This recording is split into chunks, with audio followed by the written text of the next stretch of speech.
Coucou les amis, bonjour à tous, j'espère que vous allez tous bien. Bienvenue sur BAM ton CAP.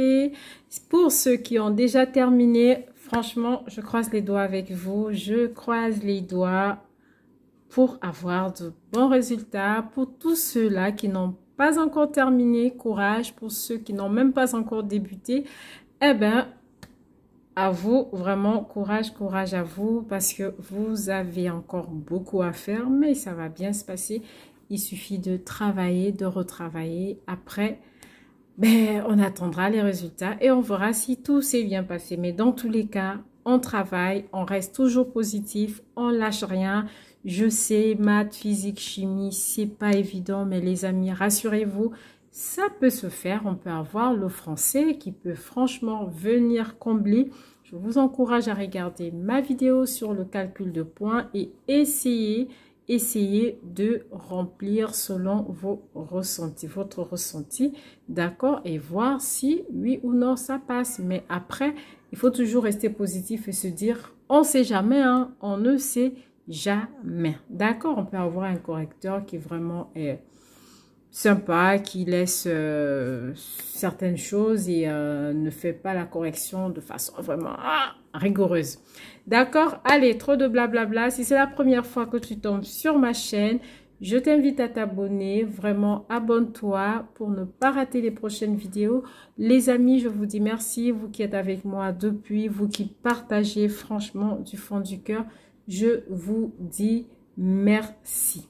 Alors, on va tout de suite travailler parce qu'il y a quelqu'un qui m'a demandé comment est-ce qu'il fallait travailler sa fiche. Donc, je suppose que pour cette personne, elle n'a pas encore commencé l'examen. Alors, pour tous les nouveaux, je vais vous dédier cette petite vidéo. D'accord? Alors, les fiches, déjà, il faut se dire, tout dépend de l'académie. Donc, je vous encourage déjà à aller regarder sur le site internet, regarder votre académie et voir ce qu'ils attendent de vous. D'accord? Parce que vous allez certainement avoir des fiches. Je vais prendre un exemple. Ils vont vous mettre des fiches et ils vont vous dire, bon, cette partie, présentation du lieu d'intervention. Et puis, c'est à vous de remplir. Deuxième partie, ou deuxième case, ils vont certainement vous mettre présentation du personnel. C'est à vous de remplir et ainsi de suite. D'accord? Donc, tout va changer selon votre académie. Mais dans tous les cas, c'est plus ou moins, d'accord, c'est plus ou moins les mêmes choses. Après, la façon de présenter la fiche, elle peut différer. Elle peut vraiment pas être pareille partout. D'accord? Mais on va toujours se rapprocher des mêmes éléments, hein. Donc là, en ce qui concerne la présentation du lieu d'intervention, c'est la première partie à mettre sur votre fiche. Qu'est-ce qu'il faut dire? C'est un exemple. J'ai passé mon stage au sein d'une micro-crèche municipale. Toujours préciser le type de crèche. D'accord? Donc, on met le nom de la crèche. Ce n'est pas un secret professionnel. Donc, les papillons près de Lille. Et vous mettez le code postal. J'ai réalisé 500 heures du 9-6 au 10-12-2023. Donc, vous mettez la date de début et de fin de votre stage et le nombre d'heures réalisées. D'accord? Donc, la crèche, elle travaille ou elle ouvre, c'est à vous de voir, du lundi au vendredi, de 7h30 à 18h30 avec une capacité d'accueil de 20 enfants qui viennent de façon, par exemple, régulière. D'accord? Mais si on peut accueillir aussi des enfants qui viennent 2 ou 3 fois dans la semaine, vous pouvez aussi les mettre, que vous, des fois, vous recevez aussi des enfants qui viennent de façon, comment dirais-je, ce ne sont pas des enfants qui viennent de façon régulière, d'accord? Donc, ils viennent 2-3 fois par jour, d'accord? Ce sont des accueils occasionnels, voilà, c'est ça le mot, d'accord? Ça, vous pouvez l'ajouter, mais de façon globale, la crèche, elle a une capacité de 20. Elle ne peut pas aller au-delà. D'accord? Donc, si vous connaissez le projet de la crèche, d'accord, vous mettez le projet de la crèche, vous vous inscrivez. Si vous ne connaissez pas, ben, ce n'est pas grave. Et ensuite, vous passez à la présentation du personnel. Les amis, franchement, je vous le redis, il y a souvent des questions sur ça. On peut vous demander, c'est quoi, par exemple, une éducatrice jeune enfant. D'accord? Donc, allez-y, vraiment, vraiment comprendre les rôles et les fonctions, la formation surtout de la directrice et de la directrice adjointe, d'accord? Donc, ensuite, vous allez faire la présentation du personnel. Donc, vous parlez de la directrice des crèches, vous dites son rôle au sein de la crèche et sa formation. Donc, c'est de dire, nous avons une directrice de crèche, d'accord? Elle s'occupe de l'administration, elle accueille les parents, les enfants, elle fait visiter l'établissement, surtout lors des inscriptions, d'accord? Elle est responsable de l'établissement. Donc, tout ce que vous avez comme... Franchement, sur Internet, vous avez tout. Donc, vous mettez tout, d'accord, sur le rôle de la directrice. Et vous mettez également la formation qu'elle a. Avant d'être directrice, elle a une formation dont vous mettez. Elle est, par exemple, on peut dire qu'elle est infirmière, d'accord? Donc, vous le mettez, vous dites qu'elle est infirmière. Donc, certes qu'elle est directrice, mais elle a une formation autre, d'accord? Donc, vous dites qu'elle est infirmière. Et ensuite, vous passez par la directrice adjointe. Donc, vous dites, par exemple, qu'elle travaille en collaboration avec la directrice. Elle assure, voilà, la gestion lorsque peut-être la directrice n'est pas là. Donc, tout ce que la directrice adjointe, elle fait, vous le mettez. J'ai déjà fait une vidéo sur ça, les amis, d'accord?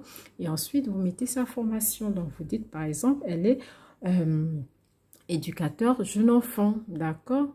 Donc, vous mettez. Ensuite, vous dites qu'au sein de la structure, nous avons également 2 auxiliaires puéricultrices, d'accord? Vous donnez leur rôle et ce qu'elles font au sein de la crèche, d'accord?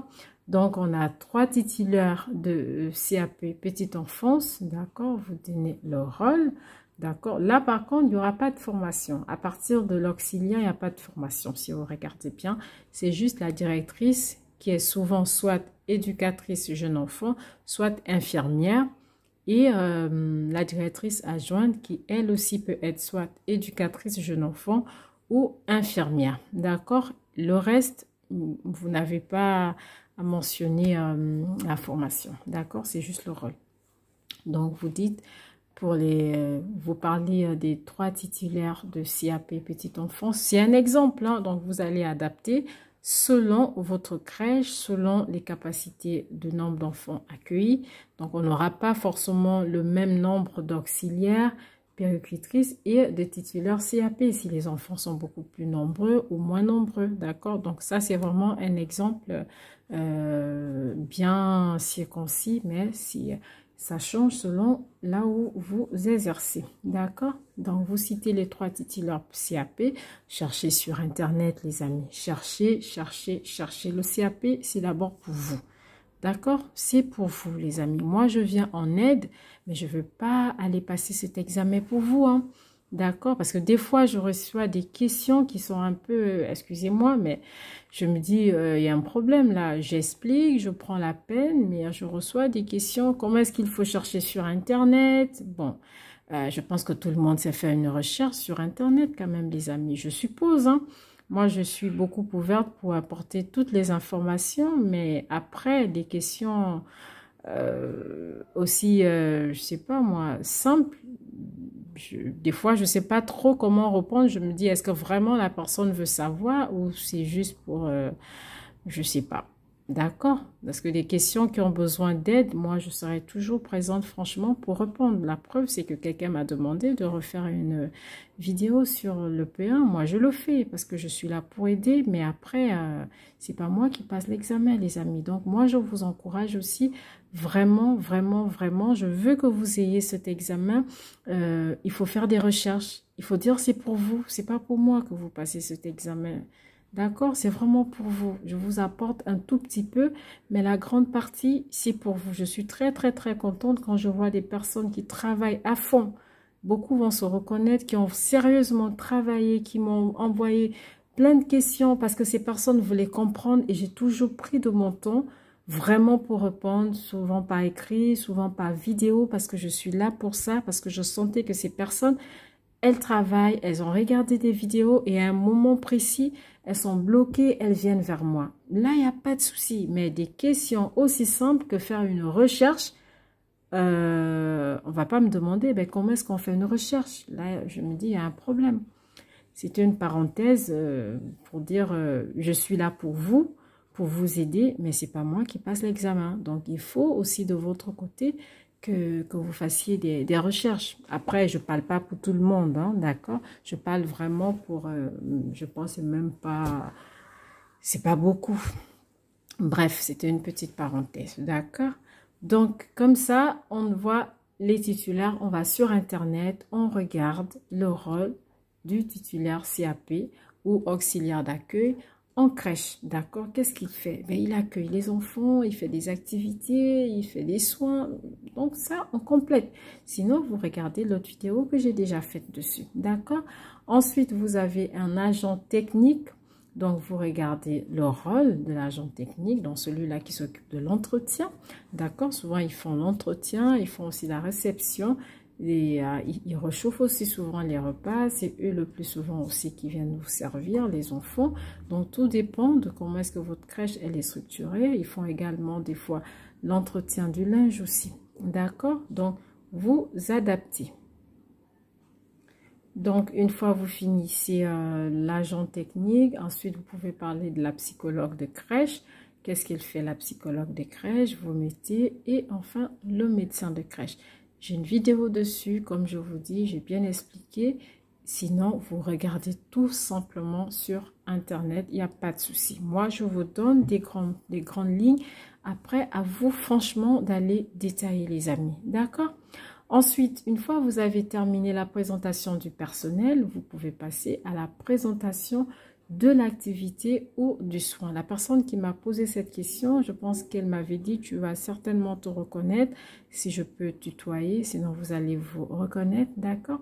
C'était sur le lavage des mains. Donc, je vais prendre ça en exemple pour pouvoir vous aider. Mais après, franchement, vous pouvez adapter selon votre soin, selon votre activité. Donc, tout ce qui est au début jusqu'à présentation du personnel, franchement, c'est idem pour tout. D'accord? Et ensuite, vous allez faire la présentation de l'activité ou du soin. Donc, vous précisez bien le nom du soin ou de l'activité. Donc là, pour nous ici, ça va être le lavage des mains. Donc, vous allez déjà définir, il faut déjà présenter l'enfant. Il faut toujours d'abord présenter l'enfant ou les enfants. D'accord? Si c'est un enfant, c'est que certainement, si vous présentez un enfant, dans ce cas, vous êtes certainement stagiaire et que pour une stagiaire, ben, votre tutrice vous a demandé d'être avec un enfant. D'accord? Parce qu'on peut vous demander pourquoi un seul enfant.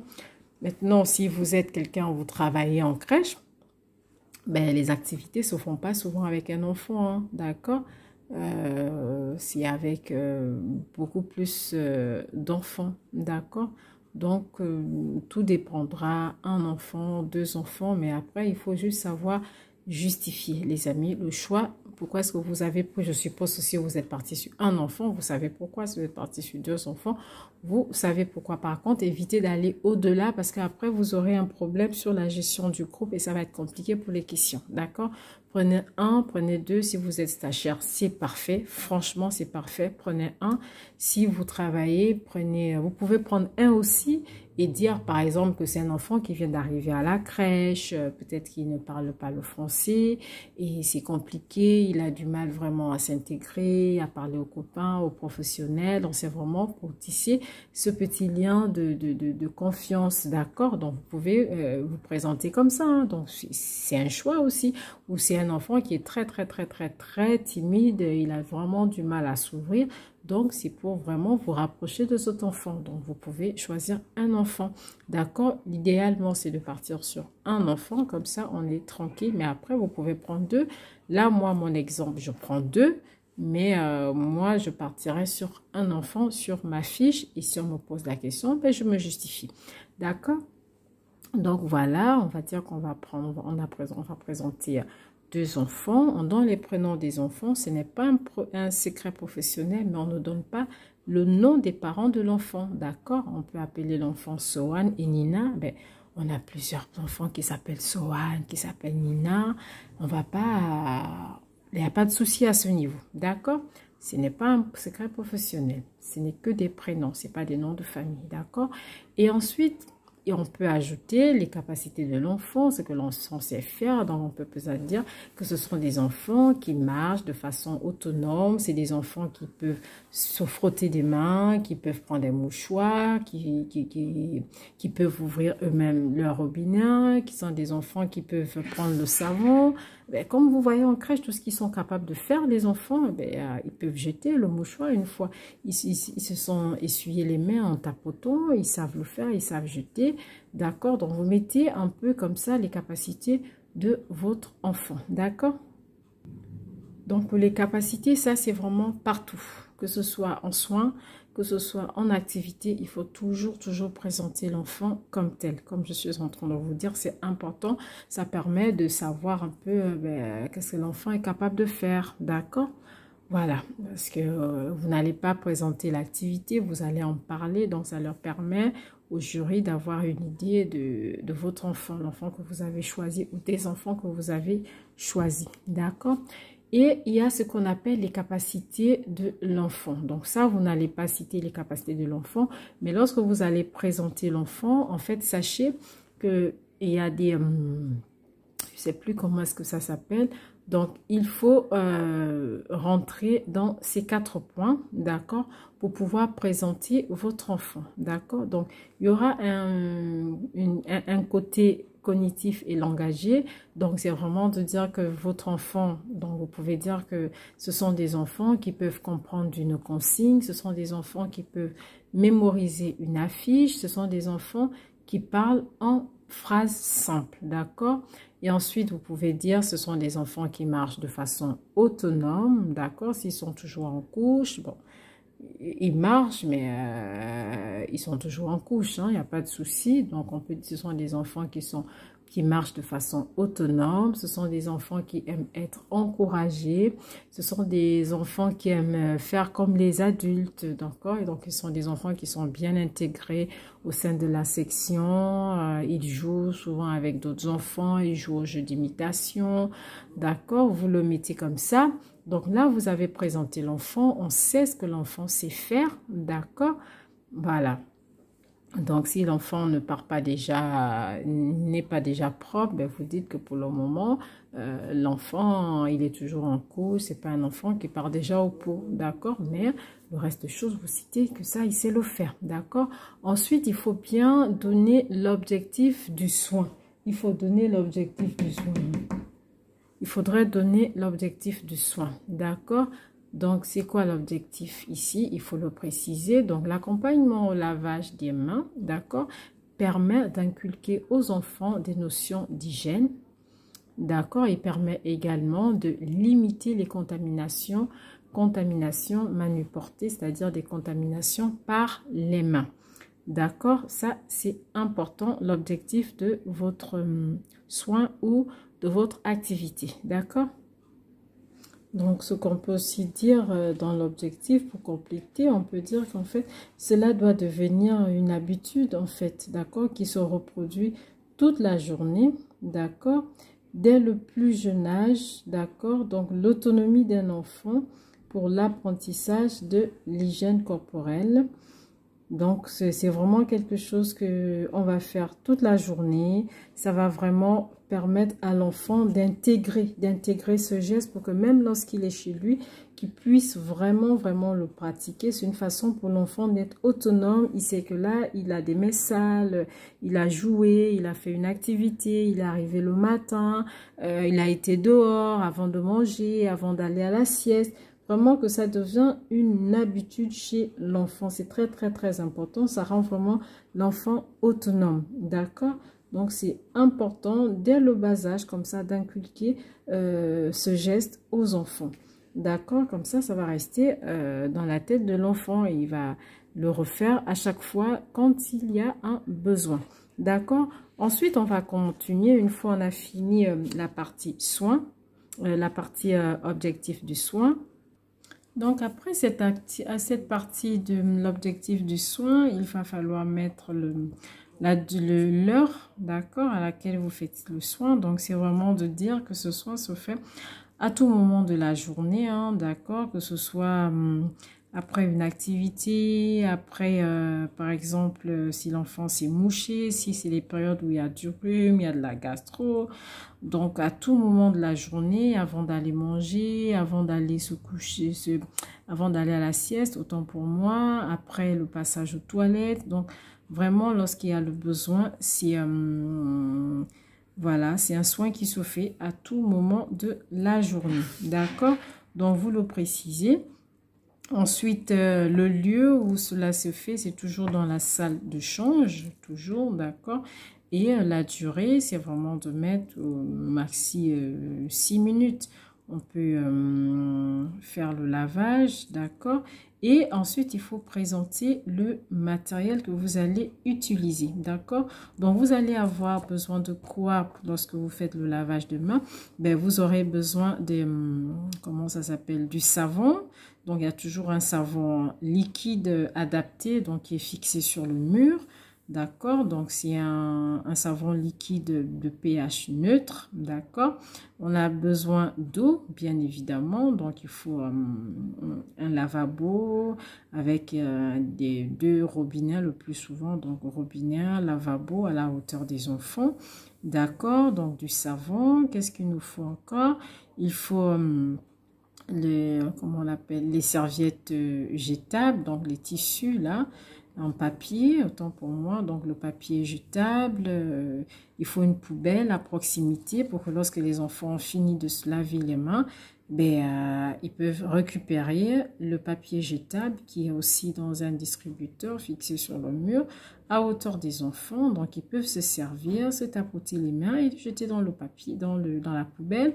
Donc, on aura besoin aussi de la poubelle. Du coup, on a besoin d'un endroit pour se laver les mains, donc d'un lavabo avec des robinets, du distributeur de savon liquide, pH neutre, des distributeurs de papier jetable, de la poubelle, d'accord?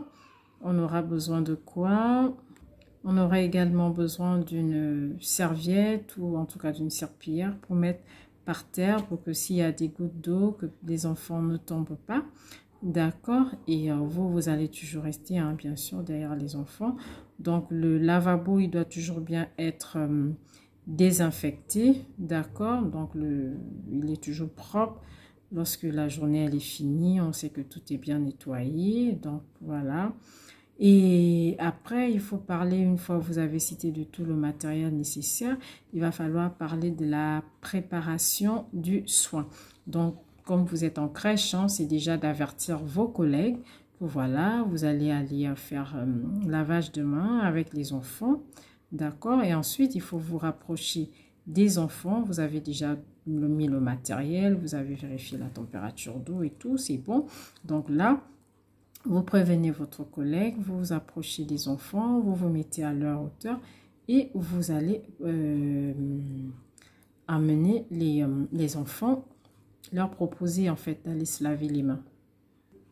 Donc, une fois vous avez averti les collègues, donc certainement vous étiez dehors avec les enfants, on suppose, vous avez peut-être fait une petite activité ou jardinage dehors, ou sinon, ben, les enfants étaient dehors, ils ont joué, donc voilà, on va se laver les mains, ou c'est bientôt le moment d'aller à manger, je sais pas. Donc voilà, donc vous avertissez les enfants, d'accord, et les enfants, vous allez tous ensemble dans la salle, d'accord, pour que les enfants puissent se laver les mains. Bon, là-bas, on n'aura pas besoin de réhausseur parce que on avait déjà dit que les lavabos étaient à la hauteur des enfants et il y avait des robinets et tout, d'accord? Donc, une fois vous arrivez dans la salle de change, souvent, il y a des enfants qui ont des vêtements qui ne sont pas adaptés, donc il va falloir les aider, d'accord, à retrousser un peu, donc vous remontez un peu leurs manches pour qu'ils puissent se laver les mains. D'accord, donc voilà, vous restez toujours derrière les enfants, vous laissez vraiment les enfants faire parce que vous accompagnez les enfants, d'accord, vers l'autonomie. Donc vous laissez les enfants vraiment faire eux-mêmes, d'eux-mêmes, d'accord, mais vous restez derrière pour la sécurité et s'ils ont besoin, eh ben vous donnez un coup de main, il n'y a pas de souci. Par exemple, pour remonter un vêtement qui est un peu trop long, ben vous remontez pour pouvoir libérer les bras, comme ça l'enfant est plus à l'aise, d'accord? Donc, on suppose que vous avez tout mis en place, hein. Vous avez vérifié la température de l'eau, elle est bonne, il n'y a pas de souci. Donc là, du coup, les enfants, comme ils savent le faire, donc vous laissez les enfants, ils vont ouvrir tout seuls leur robinet, ils vont se mouiller les mains, d'accord? Donc, vous avez déjà vérifié la température de l'eau, il n'y a pas de souci. Ils vont se mouiller les mains, d'accord? Ils vont prendre du savon, mais toujours si un enfant a besoin, ben, vous pouvez lui donner un coup de main, hein, d'accord? Certains enfants ont souvent tendance à laisser les robinets couler pendant qu'ils sont en train de frotter. Ben, il va falloir expliquer aux enfants de fermer, d'accord? C'est vraiment pour leur apprendre aussi à économiser de l'eau, vraiment de leur expliquer l'importance, d'accord? Donc, voilà, vous vérifiez qu'ils ne laissent pas l'eau couler et surtout expliquer la raison pour laquelle il ne faut pas du tout gaspiller l'eau, d'accord? Donc, vous parlez avec eux, vous ne laissez pas les enfants comme ça, vous expliquez pourquoi ceci, voilà. Donc, ils mouillent, ils prennent le savon, ils arrêtent le robinet d'eau, il ne faut pas laisser. Et vous êtes toujours à côté, vous êtes derrière, autant pour moi, vous surveillez pour éviter les chutes. Et si besoin, ben, vous pouvez donner un coup de main.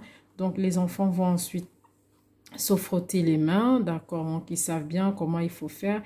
Il faut faire d'abord dessus, ensuite il faut faire dessous, ensuite ils doivent mettre les doigts à l'intérieur et faire entre les doigts, d'accord. Vous pouvez également montrer aux enfants, hein, c'est une forme de langage aussi, d'accord, c'est la gestuelle, donc vous pouvez montrer aux enfants comment est-ce que ça se fait. Mais s'il y a une affiche par exemple, les enfants peuvent regarder et ils savent comment faire. Vous pouvez remontrer vraiment aux enfants pour dire, ben voilà, comme sur la fiche, vous faites comme ça. Donc, vous leur montrez, il n'y a pas de souci. Et ils aiment bien que lorsque c'est vous qui le faites comme ça, ils feront tout de suite comme vous, d'accord? Si vous avez une affiche, c'est beaucoup plus simple, mais après, c'est toujours bien de montrer. Donc, lorsqu'on se frotte les mains, on sait, plus souvent, on demande de le faire au moins pendant 20 secondes. Donc, vous allez le faire pendant 20 secondes. Ils vont frotter comme ça.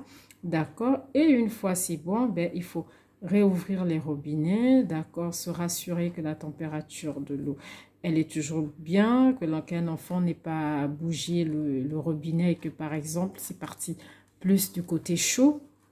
D'accord, donc vous revérifiez avant qu'il se repasse les mains pour être sûr que c'est toujours à bonne température. Une fois c'est fait, ben, les enfants vont repasser leurs mains sous les robinets, d'accord, ils vont, comment dirais-je, ils vont enlever le savon, d'accord, donc ils vont terminer, bien refermer le robinet, ils vont pouvoir comme ça se servir du papier jetable. Ils vont s'essuyer les mains en tapotant tout doucement, d'accord. Vous pouvez également leur montrer, hein, vous montrer ce qu'on fait sur la fiche, d'accord. Donc ils vont tapoter. Une fois ils ont bien tapoté, ils ont enlevé toute l'eau, ben, ils ont toujours la poubelle à proximité, donc ils vont jeter dans la poubelle, d'accord. Donc il n'y a pas de souci à cela, la poubelle est là. Ça peut être une poubelle ouverte, une petite poubelle, ou une poubelle avec, vous savez, il faut appuyer comme ça elle s'ouvre. Le plus important, c'est d'avoir une poubelle à proximité. Donc, ils vont mettre à l'intérieur. Et voilà, une fois ils ont terminé, il faut toujours encourager, il faut toujours féliciter les enfants. Ils sont toujours contents, les enfants, lorsqu'ils voient qu'ils sont félicités, lorsqu'ils ont bien fait quelque chose. Donc, une fois que vous avez terminé voilà, le soin, donc ce qu'il faut faire maintenant après, il faut tout simplement ramener les enfants dans la salle, donc là où se trouvent les autres enfants avec les collègues.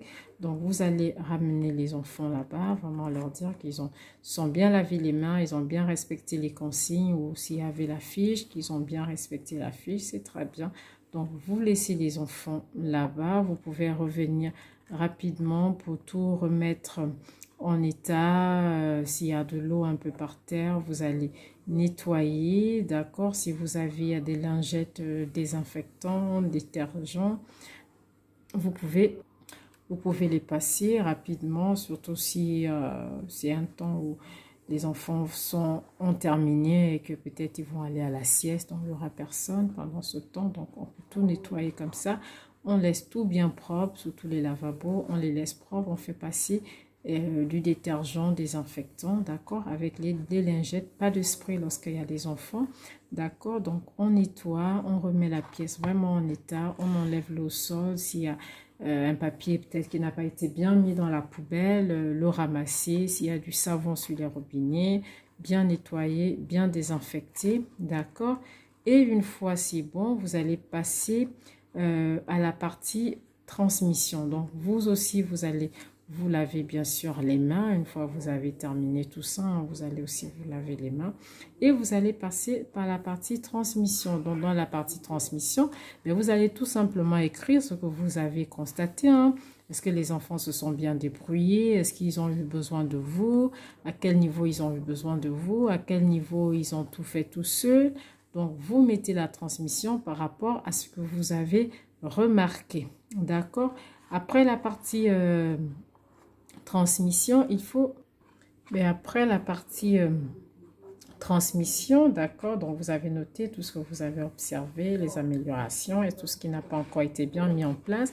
Et là où les enfants ont encore besoin de vous, d'accord? Après, vous partez la partie rémédiation. La rémédiation, c'est ce qu'on aurait dû faire, qu'on n'a pas fait.